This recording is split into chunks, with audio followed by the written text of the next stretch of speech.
Hey guys, welcome to the channel.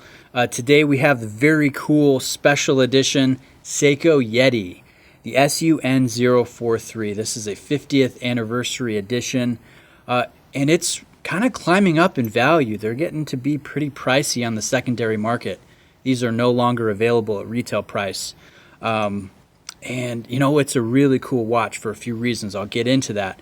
But the first, I want to say that it's very difficult, in my opinion, for a white dial watch to really just nail the mark. They either end up looking like fashion pieces, they're uninspiring, they look like they have large dials, or in very few cases, they just look amazing, like the Rolex Polar Explorer. And in my opinion, this Seiko YETI, Seiko just nailed this edition with the white tone paired with the slightly silver bezel insert, the matte or the sandblasted finish on the case, the white strap, and then paired with your gold hour hand and your black applied markers. This watch, it's just awesome. So let me begin by placing some dimensions here on the screen so you guys can see the size of this piece. Now, we know that Seikos, they usually wear smaller than their stated dimension, and in my opinion, this is not what is happening here with this SUN043. This wears every bit its large size while it's on wrist. So let me give you a wrist shot. My wrists are 7.25 inches, and this thing has some serious presence. And even though it does not have a bracelet, it has some great weight to it. So you're definitely getting your money's worth when it comes to size, wow factor, the pop and the presence. And if you have smaller wrists, this watch is not for you, in my opinion. I think it's going to be cumbersome and uncomfortable. Now, let's go in on a macro level. Let's take a look at this cool dial. I love the depth that's displayed here. I love how deep these applied markers are, how deep the dial is under this sapphire crystal. The crystal does carry anti-reflective treatment on the underside, and it does a pretty good job of cutting down the haze and enhancing clarity. There's a date between the 4 and the 5 o'clock positions, and I just like the crisp printing, and I love that the pop of the brushed minute hand that's done in that gold tone. That looks really good.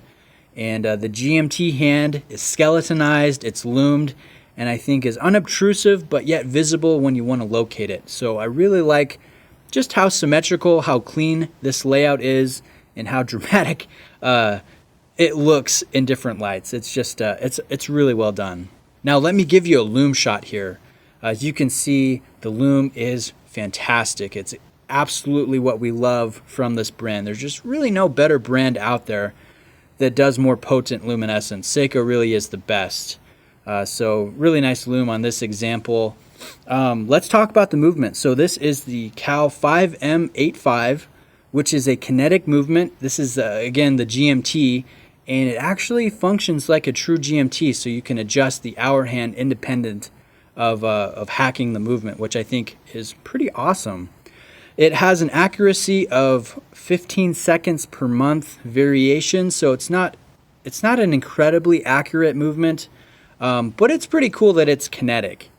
And you've got a rotor in here, which you can hear.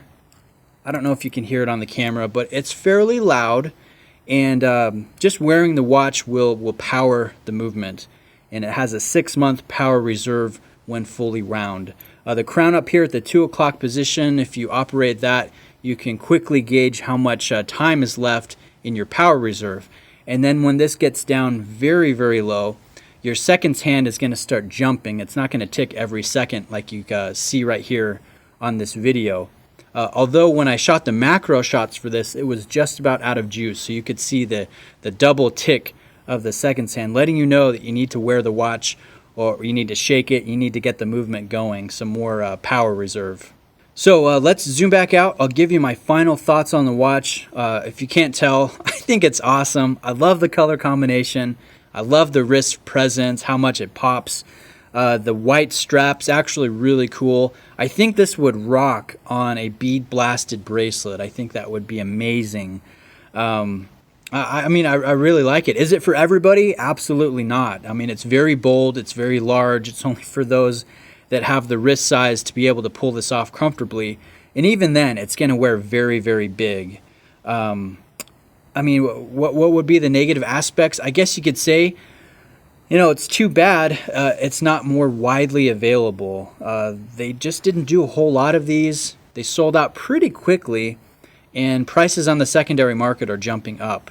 So, I mean, I think it's cool. It'd be nice if it was a little bit more readily available, if they maybe didn't make it a special edition and just made it one of their regular versions. So the retail price is $695. They regularly sell, I think, for over $800 now. And if anyone is shopping for one of these examples, please reach out to me. The one that I have in front of you is available and for sale, and it's in new condition as well. So reach out if you're interested in that. Big thanks to Robert of Random Rob and his friend for letting me check this out and feature it on the channel. It's been awesome. I hope you guys have enjoyed the video, and let me know if you have any questions. I'll see you in the next one. Cheers.